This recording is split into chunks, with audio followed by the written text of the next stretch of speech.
Welcome to the new episode of Artifinements and Intelligence, which is a podcast series we review retro and underrated sci-fi movies whose subject is AI and AR.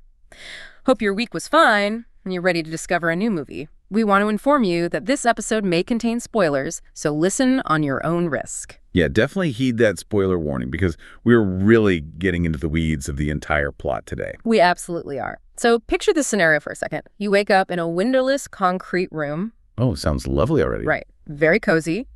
You walk to a chair, you sit down, and you insert a pair of these thick, milky white contact lenses into your eyes, and that instantly blinds you to the physical world around you. Just completely cuts you off from reality. Exactly. Then you grab a glowing blue cable, which is like thick as a garden hose, and you plug it directly into a metal valve that's been surgically installed in your forearm. No, thank you.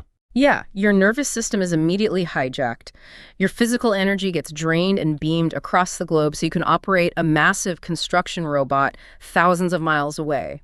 And you do this for 14 hours until you literally pass out. It's brutal.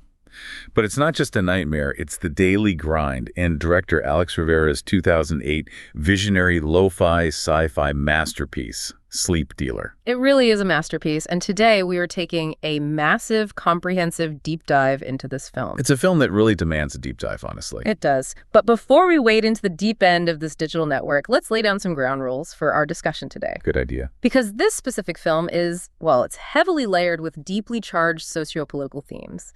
The narrative tackles things like border walls, anti-immigration policies, global capitalism, and a very distinct Marxist critique of labor and exploitation. Right, doesn't hold back at all. No, it doesn't. We have a massive stack of scholarly sources and technological analyses in front of us that unpack all of these themes. But our mission today is strictly analytical. We are entirely impartial. Absolutely. We are not here to endorse a political ideology. Exactly. We aren't picking a side on border policy or debating modern capitalism. We are here to report objectively on the director's specific vision.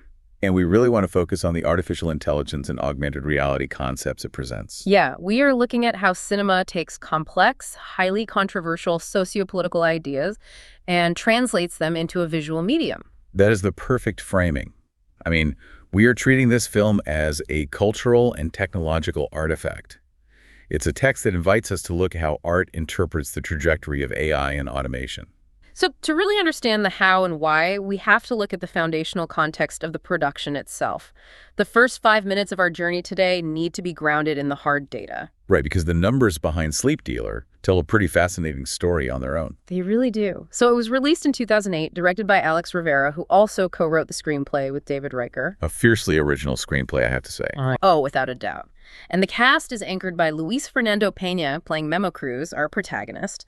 We also have Leonor Varela playing Luz Martinez, and Jacob Vargas as the drone pilot, Rudy Ramirez. It's a really solid cast. Mm-hmm. But the production scale is what blows my mind. Yeah, let's talk about that. This was an independent endeavor operating on a budget of roughly $2 million. $2 million.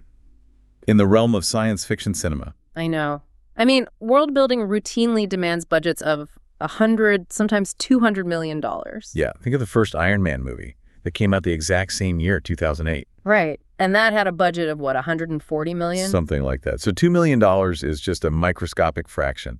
It's basically the catering budget for a Marvel film. Literally. But despite its immense ambition, its box office return was, well, equally microscopic. The theatrical run brought in roughly $107,559. Wow. Yeah, from a purely commercial standpoint, it basically made a ripple. But the contrast between its commercial footprint and its critical resonance is staggering. Tell me about it. While it failed to capture the mainstream box office, it absolutely dominated the independent and scientific festival circuits. It really did. It premiered at the Sundance Film Festival in 2008, which, you know, is the ultimate proving ground for indie cinema. And it didn't just premiere there, it took home the Waldo Salt Screenwriting Award. Which really highlights the strength of its narrative structure. Exactly. But even more impressively, it won the Alfred P. Sloan Prize. Now, for listeners who might be unfamiliar, what exactly is the Sloan Prize? So the Sloan Prize is this very specific, highly coveted award given to a feature film that accurately and profoundly focuses on science or technology as a theme. That makes total sense for this movie. Yeah, and it later crossed the Atlantic and secured the Amnesty International Film Prize at the Berlinale. So the cinematic and scientific communities instantly recognize the prescience of the film. Even if the general public didn't buy tickets. Right, exactly. And you can see that exact disconnect reflected in the public ratings, too. Oh, the review scores. Yeah. If you pull up Rotten Tomatoes, the film holds a solid 73% critic score based on 33 professional reviews. That's pretty good. It is. The critics praise the speculative energy in the world building, but then you look at the audience score and it just plummets to 51%. Ouch. And that's with a lot of ratings. Over 100,000 user ratings factored in, and over on IMDb, it sits in that polarizing 5.9 to 6.0 range out of 10. Plus, it holds a 59 on Metacritic. Yeah. The numbers paint a very clear picture. This is a challenging, deliberate, and fiercely intellectual film that demands a lot from the viewer. It really does. Why do you think audiences reacted so differently than critics? Well, I think that divide exposes the rigid expectations audiences bring to the science fiction genre. How so? By 2008, Hollywood had thoroughly trained audiences to expect a very specific formula from movies featuring robots, AI, and digital networks. Like explosive action sequences and sleek CGI. It's exactly. Fast-paced, world-saving thrillers. But Sleep Dealer takes the aesthetic tropes of the cyberpunk genre, the hackers, virtual reality, corporate dystopias, and completely subverts the pacing. It slows everything down. It does. It focuses on the grueling, mind-numbing repetition of labor and the psychological alienation caused by technology. It asks the audience to sit with the discomfort of a technological dystopia. Rather than just being entertained by it. Right. It's an ideological puzzle, not an action ride. Okay, let's unpack this. Let's step away from the spreadsheets and the festival trophies and step directly into the cinematic universe itself, because the speculative world of Sleep Dealer is entirely unique. And frankly, terrifying in its plausibility. It really is. So the foundational premise rests on a near-future geopolitical shift. The narrative establishes that the physical border between the United States and Mexico has been completely sealed. They've constructed a massive, impenetrable, militarized wall. Right. Unauthorized physical immigration is depicted as completely impossible. But here is where the film introduces a glaring economic paradox. Right, the labor issue. Yes. The multinational corporations headquartered in the U.S. still absolutely require cheap foreign labor to sustain their profit margins and operate their infrastructure. So the corporate apparatus wants the labor, but the political apparatus rejects the physical presence of the laborer. Exactly. And this is where the artificial intelligence and augmented reality concepts take center stage. To solve this paradox, the corporations engineer the ultimate, horrific evolution of remote work. It's like, think about modern telecommuting for a second. Millions of us log onto a computer, manipulate data, send emails. We are effectively projecting our mental labor to an office thousands of miles away. We are sending our brains over the internet. Right. But the technological leap in Sleep Dealer is that they have figured out a way to send physical labor over the internet. Which they achieve through the film's central technological mechanism, the cybercero system. Cybercero. That term itself is a brilliant piece of linguistic world building. It really is. It's a portmanteau blending cyber with bracero. And to understand the weight of that, we have to look at the historical bracero program, right? Yeah, initiated in the 1940s as a diplomatic agreement between the U.S. and Mexico. It allowed millions of Mexican men to cross the border legally on short-term contracts to perform grueling agricultural labor. Mostly filling labor shortages during and after World War II. Exactly. So Rivera takes that historical reality of commodified physical labor and updates it for the digital age. In this future, workers don't cross the border. Instead, they visit underground smugglers. The coyotecs. Right, coyotecs, blending the traditional coyote smuggler with tech. And these coyotecs perform dangerous, unsanitary surgeries to embed metallic nodes directly into the nervous systems of the workers. These nodes are essentially biological USB ports. That's a great way to put it, installed along the arms and the spine. And once a worker has these nodes, they travel to massive concrete factories located in border towns like Tijuana. But these aren't factories producing physical goods. No, they're factories extracting human energy. The workers plug those glowing blue cables into their bodily nodes, connecting their central nervous system to a high-speed digital network. And through this connection, their physical movements, their muscle memory, and their kinetic energy are transmitted instantaneously to remotely operate heavy machinery. Like slaughterhouse equipment, construction robots, agricultural harvesters, all located deep inside the United States. Now, the scientific concept driving this is known as telepresence. We should probably define that for anyone new to the term. Sure. Telepresence refers to a suite of technologies that allow a person to feel as if they are present or to exert a physical effect at a location other than their true physical location. We actually utilize primitive forms of this today, don't we? Oh, absolutely. Consider military drone operators in Nevada flying aircraft over the Middle East. Or the Da Vinci surgical systems, where a doctor in one room manipulates robotic arms operating on a patient in another room. So the film's narrative simply takes telepresence to its absolute frictionless extreme. Exactly. The worker's entire sensory and motor cortex is mapped and hijacked to puppet a machine remotely. And the nickname for these telepresence factories is where the movie gets its title, right? Sleep dealers. Yes. And the reasoning behind that name is incredibly dark. Because the process of being plugged into this augmented reality interface, having your physical life force continuously extracted and beamed through a router, it's biologically draining. So draining that the workers frequently collapse on the floor from sheer exhaustion. The technology literally deals out sleep. It drains their human batteries until they shut down. To really grasp the deeper implications of how AI functions in this space, we should turn to a fascinating scholarly analysis by author Se-Young Kim. Oh, I was reading this. Kim analyzes sleep dealer through a concept known as algorithmic governmentality. Which sounds incredibly dense. It does sound like a mouthful. But it's actually an essential framework for understanding modern technology. Traditionally, governmentality refers to how institutions manage and control populations. So algorithmic governmentality is the modern evolution of that. Exactly. It describes how artificial intelligence, data tracking, and complex algorithms are deployed to manage, monitor, and dictate human behavior, often invisibly. Right. So in the context of the sleep dealer factories, the AI isn't some humanoid robot with a gun telling them to work harder. No, the AI is the invisible network protocol itself. It is the middle manager. It's constantly tracking their hand-eye coordination, monitoring their energy output, measuring their efficiency down to the millisecond. Managing their physical energy as if the human being is just another piece of hardware on the server rack. That's terrifying. And the brilliance of Kim's analysis is pointing out how the film exposes the myth of automation. We are often told automation will free humans from dangerous, repetitive labor. But in Rivera's vision, the technology automates the labor, and in the process, it automates the human being. It reduces the worker to pure data and mechanical output. It enforces a system that prioritizes algorithmic efficiency above human dignity or safety. Let's talk about how the director actually visualizes this invisible algorithmic control, because the aesthetic choices are unforgettable. They really are. When film critics and scholars talk about cinema, they frequently use the term mise en scène. Can you explain what that actually means in practice?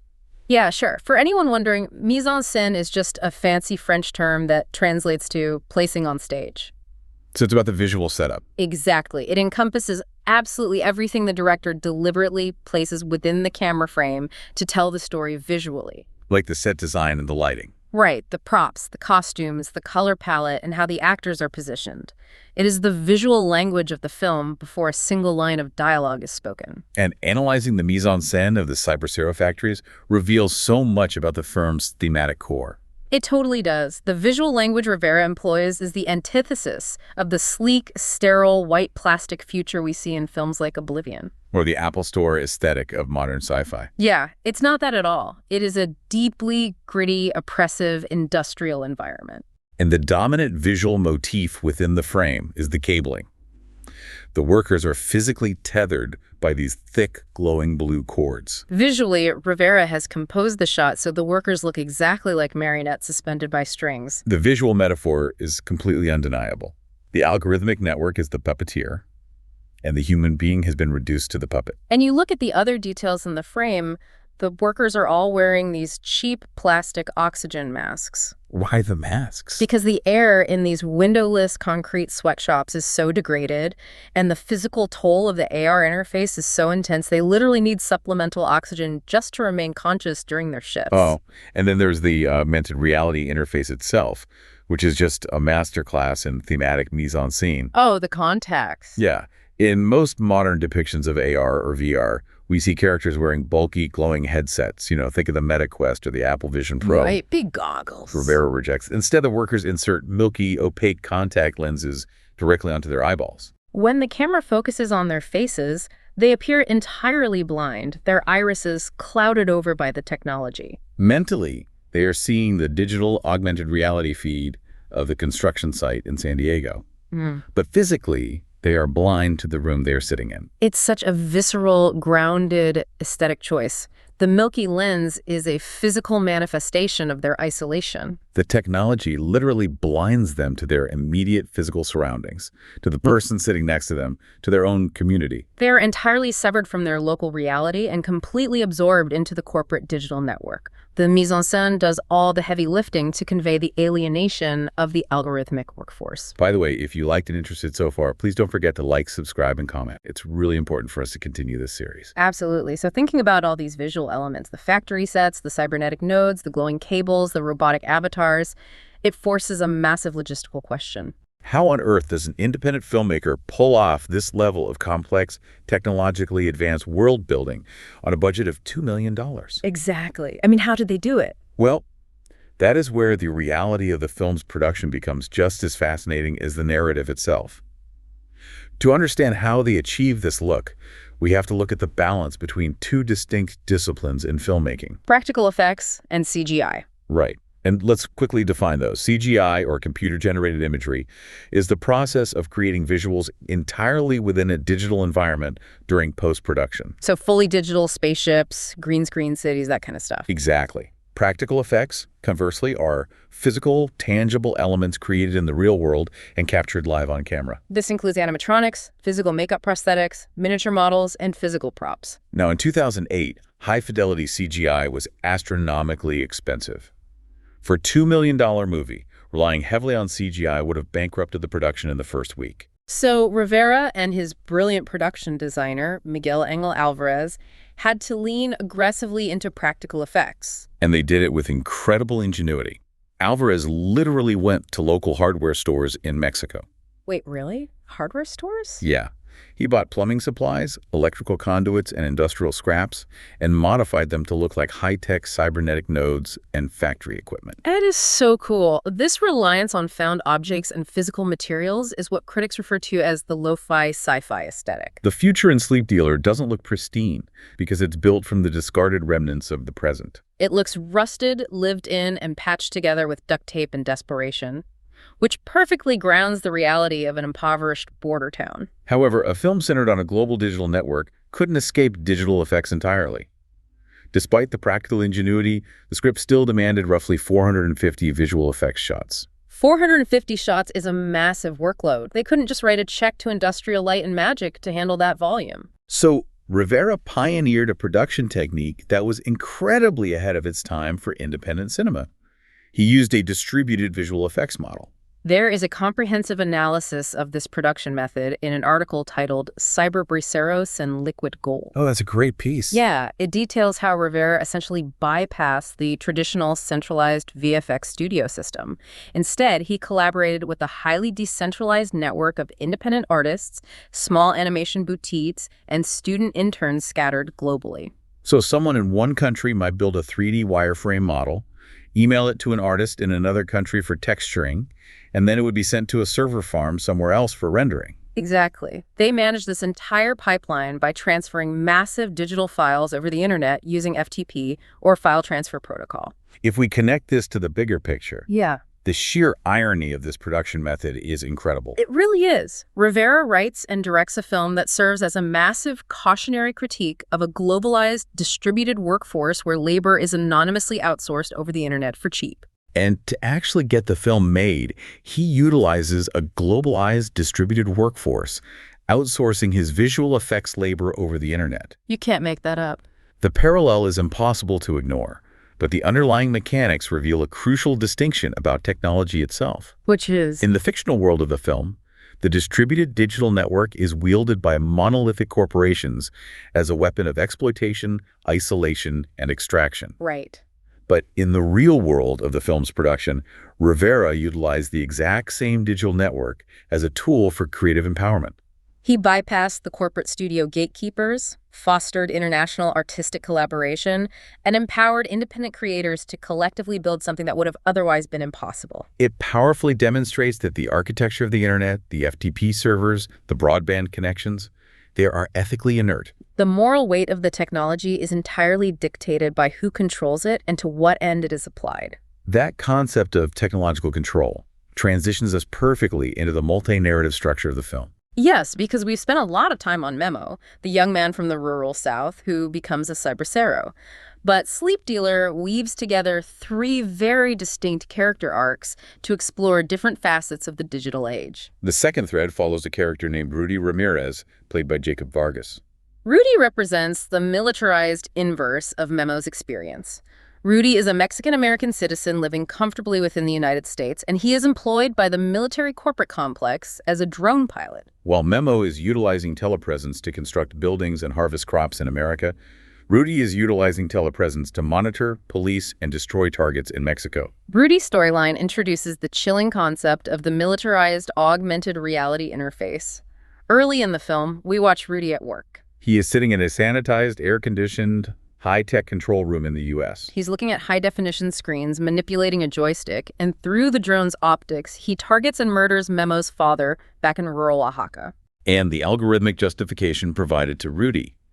Memo's father was standing near a corporate-owned dam and was flagged by the system as an aqua terrorist. The concept of aqua terrorism requires us to look at the environmental and economic narrative the film is building. The film depicts a hyper-capitalist future where basic natural resources have been entirely privatized. The river that historically watered Memo's family farm has been dammed and enclosed by a massive multinational corporation. The indigenous populations are forced to pay exorbitant prices for the very water that used to flow freely through their land. And anyone who attempts to bypass the corporate water meters or access the natural river is instantly labeled an aqua terrorist by the AI, which automatically sanctions a lethal drone strike. It's a brutal depiction of algorithmic justice. But what makes Rudy's narrative so compelling is how the film handles the psychological fallout of his actions. The popular cultural myth surrounding drone warfare is that it's just like playing a video game. Right, that the pilot is completely desensitized, emotionally detached, and views the targets as mere pixels. But scholar Paula Strail-Costa provides a brilliant analysis of how Sleep Dealer shatters that video gamer myth. Oh, her work for the Transformative Studies Institute. Yes, exactly. Strail-Costa's work highlights the profound psychological realism of Rudy's character arc. The telepresence technology Rudy uses is not abstract. It's terrifyingly high fidelity. The optical sensors on the drone are so advanced that when he fires the missile, he doesn't just see a blip disappear from a radar screen. He witnesses the destruction intimately. He sees the humanity of Memo's father. He sees the blood, the grief, the immediate aftermath. This hyper-proximity, despite being physically thousands of miles away, inflicts profound moral injury. The technology that was explicitly designed to keep the soldier safe and distanced from the battlefield actually traps him in a high-definition nightmare of his own making, leading to severe PTSD. The AR interface doesn't shield him from the trauma. It mainlines the trauma directly into his psyche. And that guilt drives Rudy to seek out the truth about the man he killed. Which introduces our third primary character, Luz Martinez, played by Leonor Varela. Liz expands the film's exploration of technology beyond physical labor and military force, bringing us into the realm of the gig economy and digital memory. She is a Kyotech, the person who installs the cybernetic nodes. But her true passion is her work as a cyber journalist on a global platform called TrueNode. TrueNode is arguably the most prophetic invention in the entire film, especially when we evaluate it against the current trajectory of social media, the creator economy, and data harvesting. TrueNode is essentially a global stock market for human memory and subjective experience. Users can connect their neural nodes to the network, record their deepest personal memories, their raw emotional experiences, and their intimate thoughts, and upload them. And subscribers on the other side of the world can then purchase and directly download these experiences into their own consciousness. It takes the concept of commodification to its absolute existential limit. In the Sleep Dealer factories, you sell the kinetic energy of your body. On TrueNode, you sell the essence of your soul. Luz meets Memo, recognizes that his background as a migrant fleeing the water wars in the South is a highly compelling narrative, and she begins secretly recording their intimate conversations and shared experiences. She curates these memories and sells them to an anonymous buyer on the TrueNode marketplace. That anonymous buyer, of course, turns out to be Rudy, who is desperately buying memories of Memo to understand the family he destroyed. And this introduces a fascinating challenge for the filmmakers. How do you visually differentiate a digital memory from the physical reality of the film? An analysis published in the contemporary art journal eFlux breaks down Rivera's specific visual strategy for the Trinode sequences. When we are in the physical world, the factories, the dusty streets of Tijuana, the color grading is harsh, dominated by sickly blues, sterile grays, and gritty earth tones. The lighting is oppressive. But the moment the film cuts to a memory being played back on TrueNode, the entire visual vocabulary changes. The eFlux analysis points out that the memory sequences are hypersaturated. The colors are incredibly vibrant, almost glowing. The edges of the frame blur, and the focus breathes in and out, creating a soft, hallucinatory visual effect. It looks like an image printed on a flag flapping in a heavy wind. It deliberately creates a massive visual gulf between the bleak, mechanical drudgery of the physical world and the vibrant, idealized, highly curated aesthetic of the digital memory space. It's a really smart cinematic technique. Let me challenge the fundamental premise of TrueNode for a second, though. I'll go for it. The film posits TrueNode as a marketplace where buyers are purchasing the truth of an experience. The system even runs the uploaded memories through a biometric algorithmic lie detector to certify their authenticity. Right. But human memory is notoriously inherently subjective. Every single time we recall an event, our brain slightly alters the memory. How can an algorithm possibly quantify, verify, and certify the objective truth of a subjective human emotion? You are touching on the exact philosophical friction that Rivera wanted to provoke. It's a brilliant question. So he knew it was a paradox. Oh, definitely. During a Q&A session at the Hammer Museum, Alex Rivera was asked about this specific issue. He clarified that TrueNode wasn't intended to be a hard, scientifically accurate prediction that we will one day have perfect, objective, downloadable brain files. So what was it intended to be? TrueNode functions as a sharp satire of digital media consumption and the concept of truth in the internet age. Hey, listener, do you have any other idea or question about this? Please write in comments.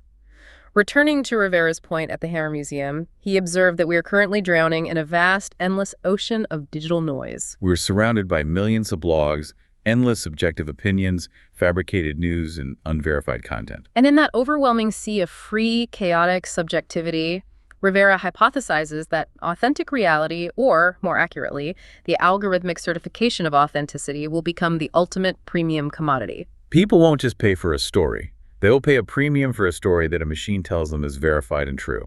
It is a profound critique of how we increasingly outsource our trust to algorithms. We ask machines to curate our reality and define what is genuine. Luz is effectively a prototype for the modern social media influencer. Meticulously curating her life, packaging her trauma, and monetizing her emotional authenticity for a network of anonymous consumers. So we have these three deeply isolated individuals. Memo, the physical laborer whose body is being strip-mined for energy. Rudy, the traumatized drone pilot suffering moral injury from his militarized telepresence. And Luz, the gig economy memory merchant commodifying her inner life.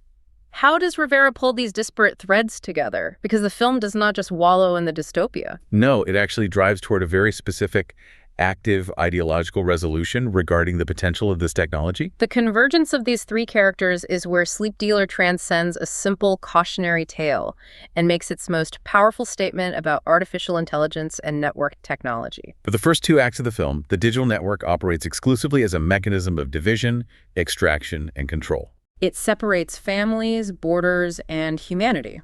But as the narrative accelerates, Memo, Luz, and Rudy slowly realize that the very technological infrastructure that is oppressing them is also the exact same infrastructure that is connecting them.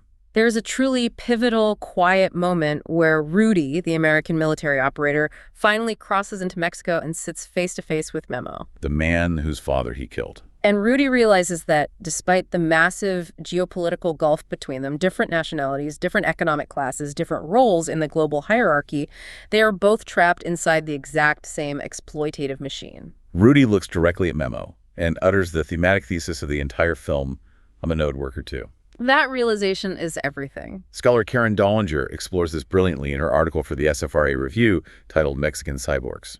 Dollinger points out that the narrative arc of these characters is a journey from passive commodification to active technological empowerment. They begin the film as victims of the algorithmic governmentality. Rudy is a tool for murder, Memo is a battery for labor, Luz is a vendor of privacy. But they awaken to the fact that their cybernetic enhancements, their literal physical connection to the network, grants them a unique shared leverage against the system. Here's where it gets really interesting. They realize they don't have to destroy the network. They can redirect it. They decide to stop generating capital for the multinational corporations and start using the network for their own collective liberation. They team up for a climactic mission. But because this is a deeply grounded intellectual piece of lo-fi sci-fi, the third act doesn't devolve into a massive laser gun shootout. Or a giant CGI explosion fest against an army of Terminator robots. The climax of the film is a highly coordinated transnational cyber hack. It completely subverts the traditional Hollywood blockbuster climax. The trio leverages their respective node capabilities to infiltrate and hijack the military network. Memo utilizes the lightning-fast reflexes and telepresence skills he honed sweating in the sleep dealer factory to establish the physical connection. He bridges his signal to Rudy, who utilizes his highly classified military clearance and tactical training to successfully commandeer a heavily armed United States military drone. But instead of targeting indigenous farmers for aqua terrorism, they take manual control of the drone, fly it deep into the airspace of Oaxaca, and fire its payload directly into the massive corporate dam that has been choking off the water supply to Memo's village. The visual of that climax is so potent. The drone, which we were introduced to in the opening act as an instrument of blind, algorithmic death, is completely reappropriated. The worker seize the means of digital destruction and turn it into an instrument of life, shattering the concrete barrier and allowing the natural river to flow back into the indigenous farmlands. The technology of oppression is completely subverted into a tool of environmental restoration. To fully appreciate the weight of that climax, we must delve into the real-world historical events that directly inspired Alex Rivera's screenplay. Because this wasn't just a purely fictional conceit. The entire subplot regarding the privatization of water and the concept of aquaterrorism was heavily influenced by the Cochabamba water war, which took place in Bolivia in the year 2000. This is a crucial piece of history. In the late 1990s, under pressure from the World Bank to privatize public utilities, the Bolivian government signed over control of the water supply in the city of Cochabamba to a massive multinational consortium, led by the Bechtel Corporation. And the corporation didn't just take over the pipes, they effectively privatized the water itself. The resulting policies were incredibly draconian. Water rates for the impoverished citizens skyrocketed, sometimes doubling or tripling overnight. Families were spending massive portions of their monthly income just to have access to basic drinking water.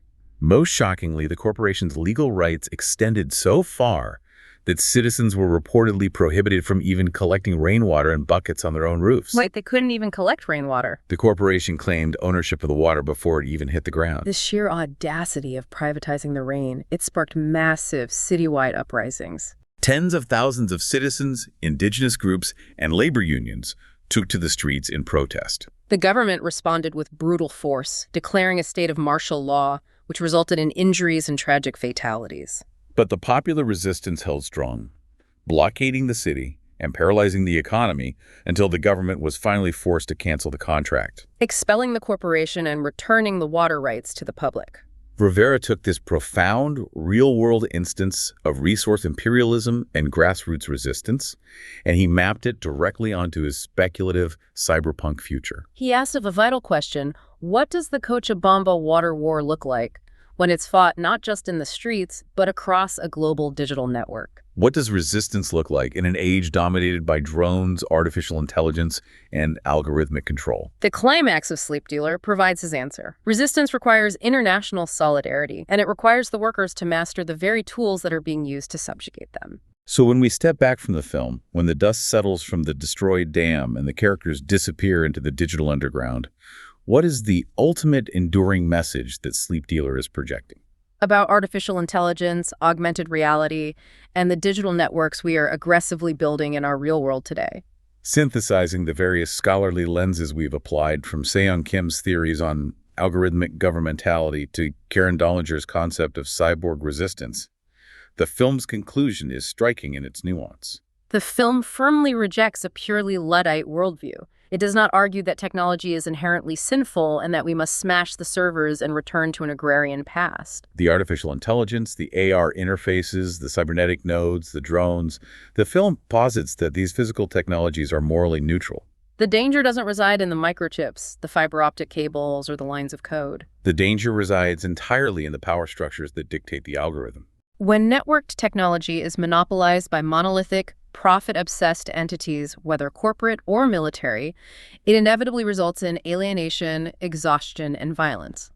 It yields a dystopian reality where a person's life force is systematically drained to construct a gleaming skyscraper they will never legally be allowed to enter. But the film's final act insists on hope. It argues that when the workers, the everyday citizens, the marginalized, recognize their shared connection and actively reclaim those same algorithms and networks, the technology transforms.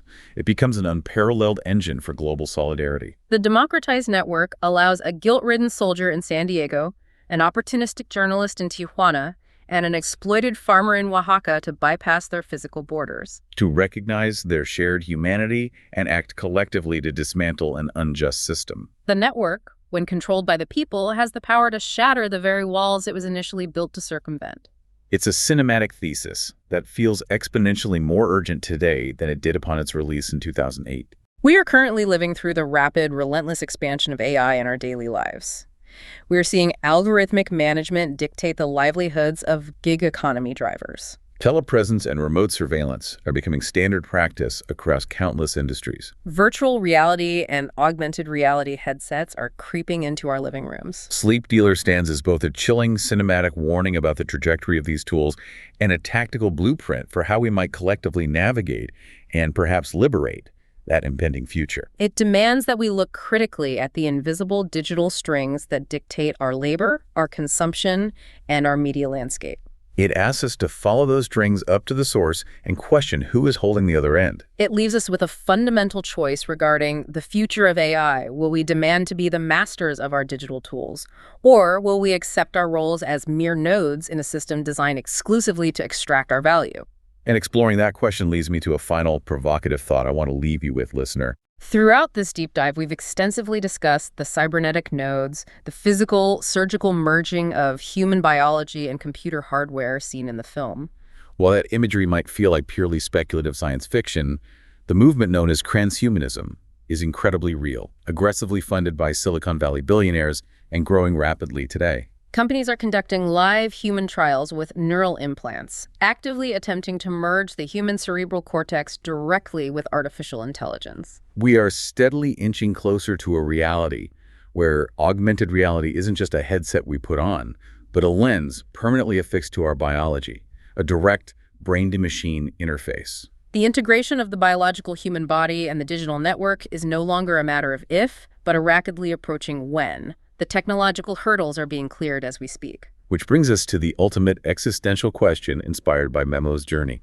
If our physical bodies become permanently neurologically tethered to a global digital network, what happens to our fundamental human essence? If our visceral connection to the physical natural world, the feeling of the soil, the sound of a natural river, the wind in the cornfields of Oaxaca is completely severed and replaced by a digital simulation. Can we remain fundamentally human if our entire perception of reality is mediated, monitored, and perhaps manipulated by a machine algorithm? It's a heavy, profound thought to mull over the next time you strap on a VR headset or ask an AI to write a message for you. See you on next episode. If you enjoyed the episode, please don't forget to like, subscribe, and comment. Check out the video description for the letterbox list with all the movies we've covered in this series.